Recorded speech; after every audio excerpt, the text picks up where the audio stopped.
Back to Edublitz learning. IIT-കൾ എന്ന് കേൾക്കുമ്പോൾ ബിടെക് കോഴ്സുകളാണോ നിങ്ങൾക്ക് ഓർമ്മ വരുന്നത്? അതല്ലെങ്കിൽ IIT-കളിൽ അഡ്മിഷൻ നേടാൻ JEE അഡ്വാൻസ് എക്സാം ഇല്ലാണ്ട് പറ്റുമോ? ഇങ്ങനെയുള്ള കാര്യങ്ങളെക്കുറിച്ചൊക്കെ ഒരുപാട് +2 സ്റ്റുഡൻസ് ഡൗട്ട് ചോദിക്കാറുണ്ട്. അപ്പോൾ കുറച്ച് മുമ്പാണെങ്കിൽ നമുക്ക് ഒരു IIT-യിൽ പഠിക്കണം എന്നുണ്ടെങ്കിൽ JEE അഡ്വാൻസ് ക്വാളിഫൈ ചെയ്യാണ്ട് നമുക്ക് വേറെ ഓപ്ഷൻ ഇല്ലായിരുന്നു. JEE അഡ്വാൻസ് ക്വാളിഫൈ ചെയ്യണമെങ്കിൽ നമുക്കറിയാം +2 കഴിഞ്ഞ് ആദ്യം JEE മെയിൻസ് എക്സാം ക്വാളിഫൈ ചെയ്യണം. JEEക്ക് എത്രത്തോളം കോമ്പറ്റീഷൻ ഇന്ന് നടക്കുന്നുണ്ട് എന്നുള്ളത് നമുക്ക് എല്ലാവർക്കും അറിയുന്ന കാര്യമാണ്. അപ്പോൾ ആദ്യം JEE മെയിൻസ് ക്വാളിഫൈ ചെയ്ത് അതിൽ ഒരു പെർട്ടിക്കുലർ റാങ്കുള്ള സ്റ്റുഡൻസിന് മാത്രമേ JEE അഡ്വാൻസ്ഡ് എഴുതാൻ പറ്റുള്ളൂ. അപ്പോൾ ഈ JEE അഡ്വാൻസ്ഡും എഴുതി അത് ക്വാളിഫൈ ചെയ്യുന്ന കുട്ടികൾക്ക് മാത്രമേ എവിടെ അഡ്മിഷൻ കിട്ടാറുള്ളൂ? IIT-കളിൽ അഡ്മിഷൻ കിട്ടാറുള്ളൂ. എന്നാൽ ഇങ്ങനെയുള്ള ബിടെക് കോഴ്സുകൾ അല്ലാണ്ട് ഇന്ത്യയിലെ പ്രമുഖ IIT-കളായിട്ടുള്ള ഒരു IIT ആയിട്ടുള്ള IIT ധർവാദിൽ CUET UG എക്സാം വഴി നമുക്ക് എന്ത് പഠിക്കാൻ പറ്റും? പ്യുവർ സയൻസിൽ ഡിഗ്രി ചെയ്യാൻ പറ്റും. അപ്പോൾ ഈ ബിടെക്കിന് വലിയ ഇൻട്രസ്റ്റ് ഇല്ലാത്ത എന്നാൽ ഡിഗ്രി കോഴ്സുകൾ നോക്കുന്ന എന്നാൽ ചെറുപ്പം തൊട്ടേ ഒരു IIT Indian institute of technology IIT-കൾ എന്ന് പറയുന്നതിൻ്റെ ബ്രാൻഡ് വാല്യൂ നമുക്ക് അറിയുന്നതാണ്. അപ്പോൾ ഒരു IIT-ൽ പഠിക്കണം എന്ന് സ്വപ്നം കാണുന്ന സ്റ്റുഡൻസിനുള്ള ബെസ്റ്റ് ഓപ്ഷനാണ് IIT ധർവാദിലെ BS ഡിഗ്രി. ഈ BS ഡിഗ്രികൾ 4 വർഷമാണുള്ളത്. 2 BS ഡിഗ്രികളാണ് നമുക്ക് ഈ CUET UG വഴി അഡ്മിഷൻ നേടാൻ പറ്റുന്നത്. ഒന്ന് BS ഇൻ ബയോളജിയും ഒന്ന് BS ഇൻ കെമിസ്ട്രിയും. അപ്പോൾ നമുക്ക് ജസ്റ്റ് 2026-ലെ ഈ 2 കോഴ്സുകളുടെ BS ഇൻ ബയോളജിയുടെയും BS ഇൻ കെമിസ്ട്രിയുടെയും അവരുടെ ജസ്റ്റ് ബ്രോഷർ ഒന്ന് നോക്കി നോക്കാം. എന്തൊക്കെയാണ് എലിജിബിലിറ്റി കാര്യങ്ങളൊക്കെ എന്നുള്ളത് നോക്കി നോക്കാം.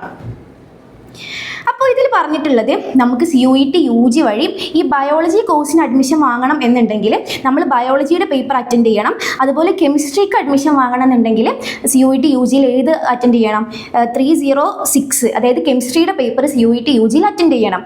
പിന്നെ മിനിമം എലിജിബിലിറ്റി എന്ന് പറയുന്നത് 12th +2-ൽ 60% മാർക്ക് മിനിമം നേടിയിട്ടുള്ളവരായിരിക്കണം. അത് ഇനി SC ST PWD കാൻഡിഡേറ്റ്സ് ആണെങ്കിൽ അവർക്ക് 55% മാർക്ക് വാങ്ങിയാൽ മതി എന്നുള്ള റിലാക്സേഷനും ഉണ്ട്. പിന്നെ വരുന്ന കാര്യമാണ്, പിന്നെ അവർ പറഞ്ഞിട്ടുള്ളതാണ് നമ്മൾ ഒരു ബയോളജിക്ക് അതായത് BS ഇൻ ബയോളജിക്ക് അഡ്മിഷൻ നോക്കുന്ന കുട്ടി +2-ൽ ഫിസിക്സ് കെമിസ്ട്രി മാത്സ് ബയോളജി ഈ 4 സബ്ജക്റ്റും പഠിച്ചിട്ടുള്ളവരായിരിക്കണം. ഇനി BS ഇൻ കെമിസ്ട്രിക്ക് അഡ്മിഷൻ നോക്കുന്നവരാണെങ്കിൽ അവർ ഒന്നുകിൽ PCMBയുടെ കോമ്പിനേഷൻ പഠിക്കണം, അതല്ലെങ്കിൽ ഫിസിക്സ് കെമിസ്ട്രി മാത്സ് +2-ൽ പഠിച്ചിട്ടുള്ളവർക്കും BS ഇൻ കെമിസ്ട്രിക്ക് അറ്റൻഡ് ചെയ്യാൻ പറ്റും, അപ്ലൈ ചെയ്യാൻ പറ്റും.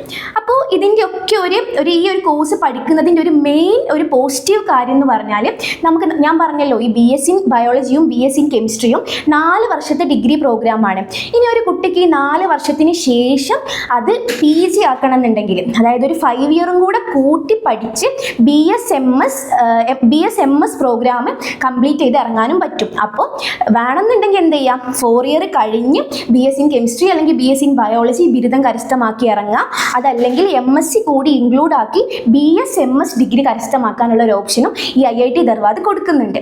അപ്പോൾ നമ്മൾ പ്യുവർ സയൻസ് പഠിച്ച് റിസർച്ച് ഓറിയൻറ്റഡ് ആയിട്ട് പോകാൻ താല്പര്യമുള്ള ഒരു കുട്ടിക്ക് ഇന്ത്യയിലെ പ്രമുഖ ഇൻസ്റ്റിറ്റ്യൂട്ട് ആയിട്ടുള്ള പ്രമുഖ IIT ആയിട്ടുള്ള IIT ധർവാദിൽ എന്നെ ഡിഗ്രി ചെയ്ത് റിസർച്ച് ഓറിയൻറ്റഡ് ആയിട്ടുള്ള ഒരു കരിയർ സ്വപ്നം കാണാൻ പറ്റും. അപ്പോൾ ഈ 4 ഇയർ BS ഡിഗ്രികൾക്കുള്ള എലിജിബിലിറ്റി ഞാൻ പറഞ്ഞു. CUET UG എക്സാം എഴുതൽ കമ്പൾസറിയാണ്. അപ്പോൾ ഈ CUET UGയുടെ സിലബസും കാര്യങ്ങളൊക്കെ ആണെങ്കിൽ നമ്മുടെ JEE അഡ്വാൻസിൻ്റെ അത്രയും കോമ്പറ്റീഷനും JEE എക്സാമിൻ്റെ അത്ര കോമ്പറ്റീഷനും വരുന്നില്ല, അത്രയും വാസ്റ്റ് ആയിട്ടുള്ളൊരു സിലബസും വരുന്നില്ല.